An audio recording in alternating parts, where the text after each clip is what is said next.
Okay, this is ASFurther Maths. We're in Unit 2. We're looking at matrices and we're investigating the solutions to 3 equations, 3 unknowns. This is our example 3, very similar to example 2, and awkward numbers as well to deal with. But let's see how we get on with it then. So we can set this up then with our matrices. So we could go 1, 3, minus 2, beta, minus 2, 3, 4, minus 1, minus 1.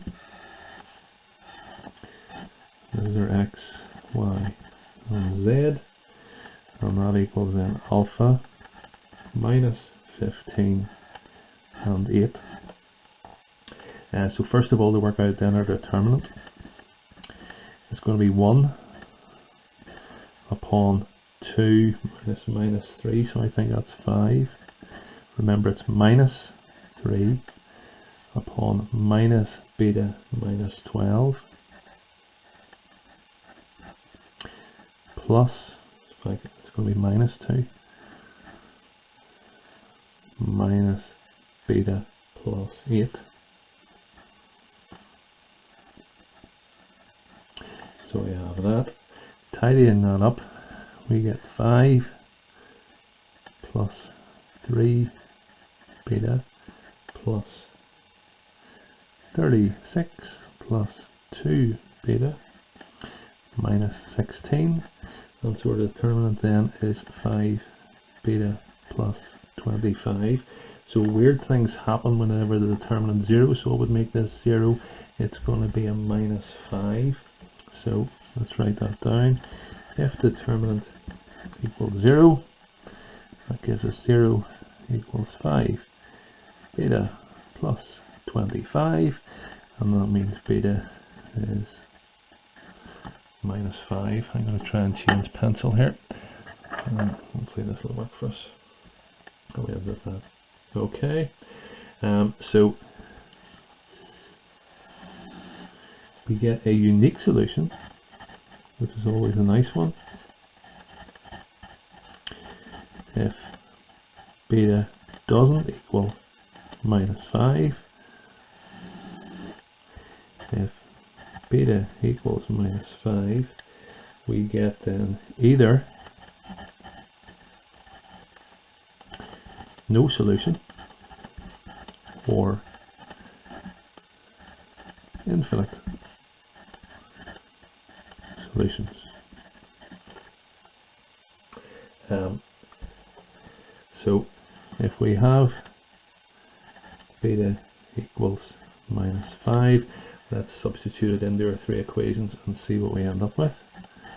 We have x plus 3y minus 2z equals alpha. We have minus 5 minus 2y plus 3z is minus 15. And we have, sorry, that's minus 5x, of course. And then we have 4x minus y minus z equals 8. So we need to try and see where things get a little bit messy here. So we're going to eliminate one of the letters. I call this 1, 2, and 3. So what are we going to do? Let's see, if we do 1 plus 3 and then we add that to 2, then the x's should disappear. So I even just do 1 plus 2 plus 3. Need to be careful here. My x's disappear. My y's disappear. My z's disappear. So that's not really much good to us. Sure, it's not if I do 1 plus 2 plus 3. So let's maybe rethink that.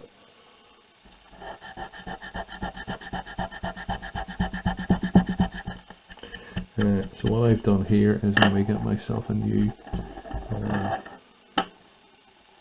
thing. So what way did we try and work this out? If I did 5 times 1 and add it then to 2. So 5 times 1. There'll be different ways of doing this. So 5x plus 15y minus 10z equals 5 alpha, and then minus 5x minus 2y plus 3z is minus 15, which is of course our equation 2, and I think I'm adding these to give me then 13y minus 7z equals 5 alpha minus 15. If I make then my 4 times 1, you can see this okay hopefully, so 4 times 1 gives me 4x plus 12y minus 8z equals 4 alpha, and then I have my equation 3, 4x minus y minus z equals 8, and I'm going to be subtracting those obviously. That gives me 13y minus 7z equals 4 alpha minus 8. So do you see what we have here?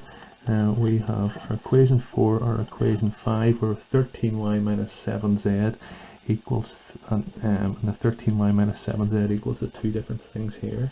So for infinite solutions, then these two must equal each other, because it should be then the same equation, if that makes sense. So for infinite solutions, 5 alpha minus 15 equals 4 alpha minus 8. That means alpha equals 7. So that means then for no solutions, beta must equal minus 5 and alpha is not equal to 7. So that's that wee bit. For infinite solutions, then what did we have? Beta is equal to minus 5 and alpha is equal to 7. So we need to find then our general solution.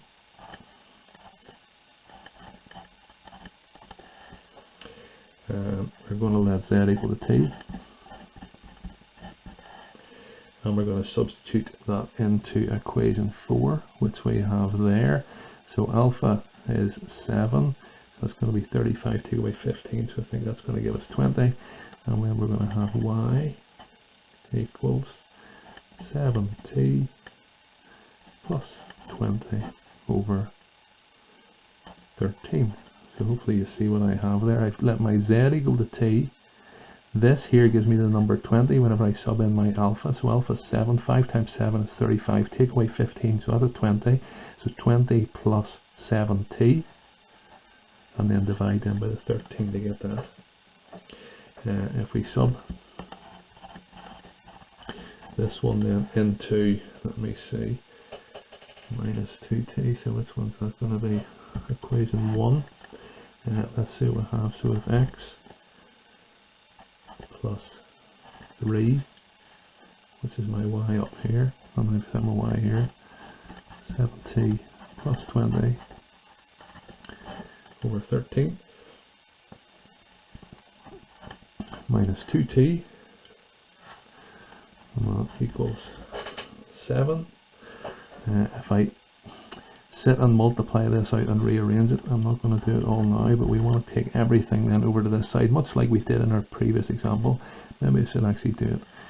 Let's go for, so 7 over 13, so let's go for 91 over 13 plus 10 over 13, 26t over 13 minus 21t plus 60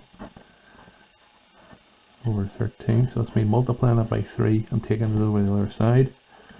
We're really running low in space. We have 91 over 13 and take away 60 over 13, which gives me 31. And then in terms of t's, 26 take away 21, so that is plus 5t then over 13. We're never too great in terms of space here. So my general solution, if you're still with me, is x is 31 plus 5t over 13. Y is 7t plus 20 over 13, and z is t.